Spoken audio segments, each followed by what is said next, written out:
வணக்கம் and welcome. நாங்கள் சக்கரையா பேசுகிற வெல்கம் டு பிசி சேனல். இன்னைக்கு எபிசோட் நம்பர் 4.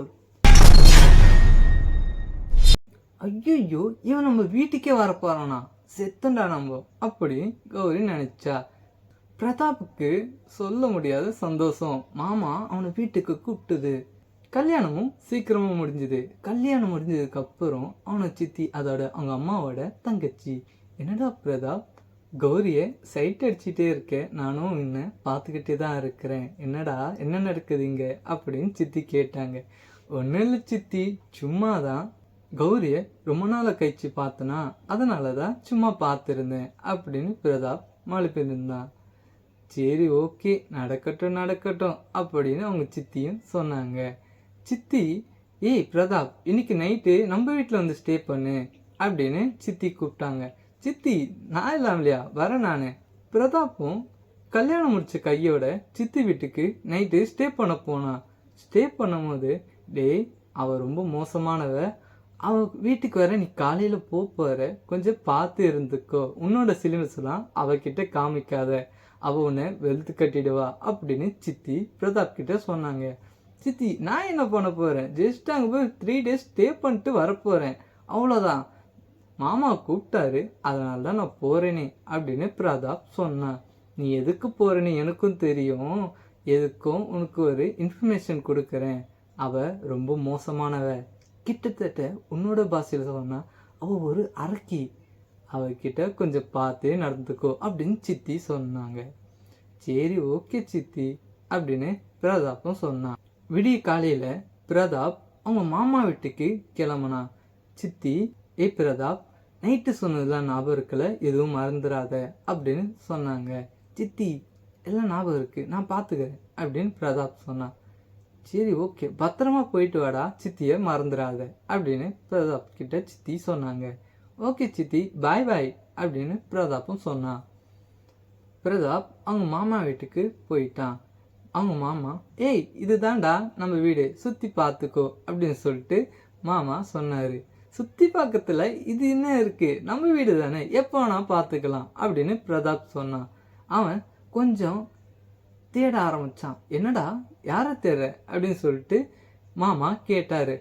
ஒன்றும் இல்லை மாமா, கொஞ்சம் பசிக்குது, சாப்பாடு சாப்பிடலாமா அப்படின்னு பிரதாப் கேட்டான்.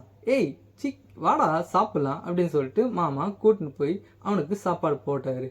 கௌரி அந்த நேரம் இருக்கும் வீட்டில் இல்லவே இல்லை. மாமா, எங்க மாமியும் கௌரியும் ஆளையே காணோம் அப்படின்னு சொல்லிட்டு பிரதாப் கேட்டான். அவங்க கடைக்கு போயிருக்காங்கடா, இன்னும் கொஞ்ச நேரத்தில் வந்துடுவாங்க அப்படின்னு மாமா சொன்னார். ஓகே மாமா அப்படின்னு பிரதாப் சொன்னான். 2 பேரும் சாப்பிட்டு முடித்தோடனே தூங்க ஆரம்பித்தாங்க. நீ அந்த கட்டிலில் படுத்துக்கோ, அதில் பெட்டு இருக்காது, அட்ஜஸ்ட் பண்ணிக்கோ அப்படின்னு மாமா சொன்னார். மாமா, நான் தரையிலேயே தூங்குவேன், என்ன கட்டில் எனக்கு, பரவாயில்லடா படுத்துக்கோ அப்படின்னு சொல்லிட்டு மாமா அவனை கட்டிலில் படுக்க வச்சாரு. மாமா, நீங்கள் எங்கே போகிறீங்க, இதோடா கௌரியும் உங்கள் மாமியும் வந்துட்டாங்களா, நான் போய் அவங்கள கூட்டின்னு வந்துடுறேன் அப்படின்னு சொல்லிட்டு மாமா கிளம்புனாரு. அந்த கேப்பில் பிரதாப் தூங்க ஆரம்பிச்சிட்டான். தூங்க ஆரம்பித்தோடனே திடீர்னு அவனுக்கு ஒரு சத்தம் கேட்டுது. தப்பதீபன்னு ஒரு சத்தம். என்னடா இது, அலறிச்சு தூக்கத்திலிருந்து ஏஞ்சி பார்த்தான்.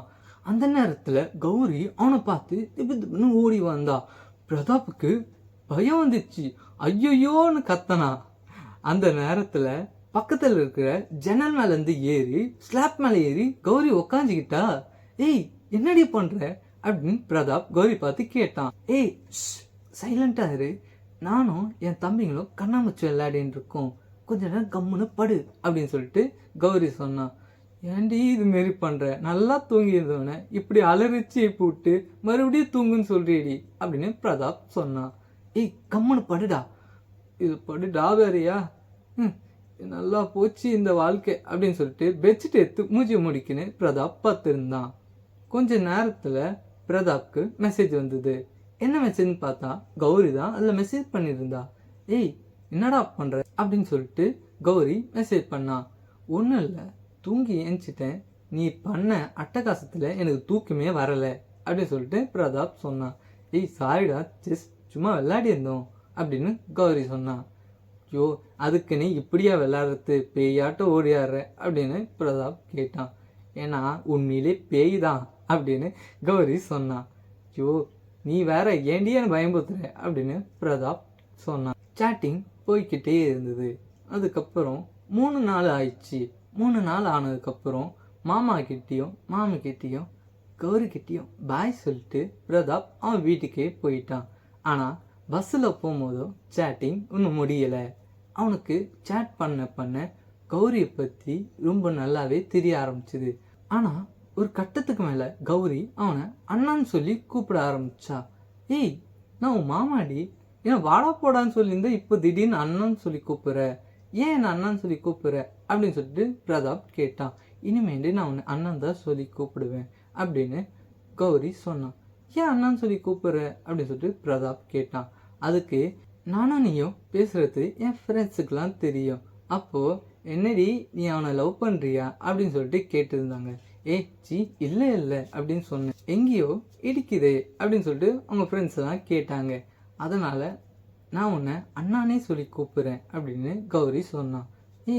இதில் என்னடி இருக்குது, நான் உன் மாமா அப்படின்னு சொல்லிட்டு பிரதாப் சொன்னான். இல்லை வேணாம், நான் உன்னை அண்ணாவே சொல்லி கூப்பிட்றேன், எப்படியோ இவன் என்கிட்ட சேட் பண்ணாலே போதும் அப்படின்னு பிரதாப் நினச்சான். பிரதாப் வீட்டுக்கு வந்தோடனே குளிச்சு முடிச்சுட்டு ஐம் ரீச் த ஹோம் அப்படின்னு கௌரிக்கு மெசேஜ் பண்ணான். ஓகே